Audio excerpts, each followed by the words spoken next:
Hello, my name is Sean Copeland and I'm Chairman and CEO of Regent Bank, and welcome to another edition and a new series in Regent Elevate. Regent Bank has gone through quite an evolution over the last 10 years. When we started out, we really struggled from a culture perspective.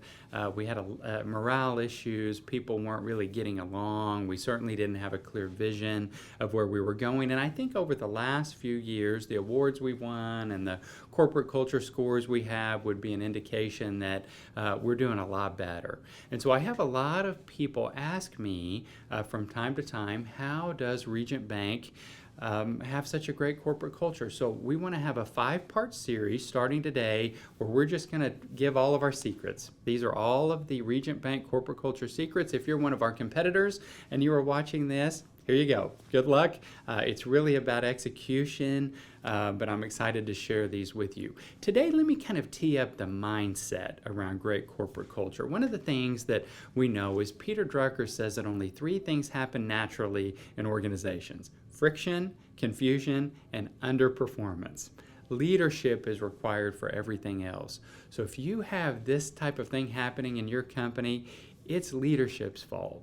It's not the employee's fault. We are the ones that are allowing it.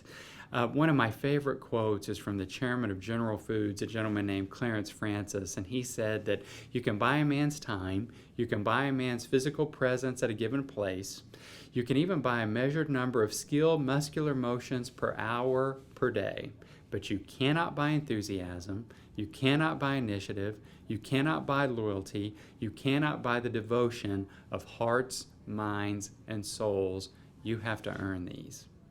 That's what we're trying. A recent Gallup survey showed that 70% of American workers are not engaged at work. They're not fully committed. They're just there. They're just kind of going through the motions. And they actually recently printed this in their State of the American Workplace study.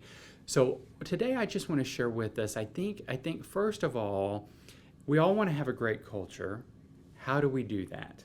First of all, I think we have to make some commitments, and then next week I'm going to start out by sharing actual detailed strategies that we use. But I think the commitments that we have to make as leaders are, one, you have to want a great culture. You may not. As the owner, you may say, hey, I just need the people to come to work. I'm just interested in making money. And if that's the case, you're not going to have a great culture, and you may not care about it. But if this is a desire, you have to make a commitment to have a great culture. Number 2, you have to be generous. You cannot have a great workplace culture and be miserly or stingy. You just can't. You can't maximize profits and have a great culture, because a great culture is going to cost some money to the organization. Number 3, you must value your employees as people. You can't just look at them as a means to an end. I've worked places where truly the owners felt like people were just replaceable. If they don't like it here, if this isn't, we'll hire somebody else to replace them. I don't feel that way. Our board doesn't feel that way. But to have a great culture, you have to value your employees as individuals and as people. Number 4, it has to start at the top. If you're at the top of an organization and you are preaching great culture, but you are doing things that are anti-great culture, you are not treating people well, you are not asking for input, you are not rewarding people, it's not going to happen. It has to start at the top of the organization. And finally, you must never stop improving. Although we get a lot of job applicants and we win a lot of awards, I still feel like we have so far to go.